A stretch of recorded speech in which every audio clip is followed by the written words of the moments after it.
ترکمان صحرا استان گلستان. زنده باشی عمو جاوید.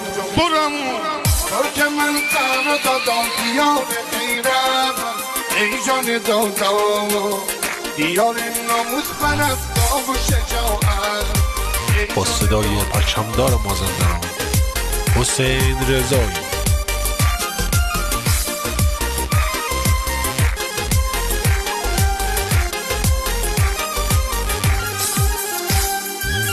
ترکمن صحرا دادم دیار غیرت، آجان دادا ترکمن صحرا دادم دیار غیرت، ای جان دادا دیار ناموس پرستا و شجاعت.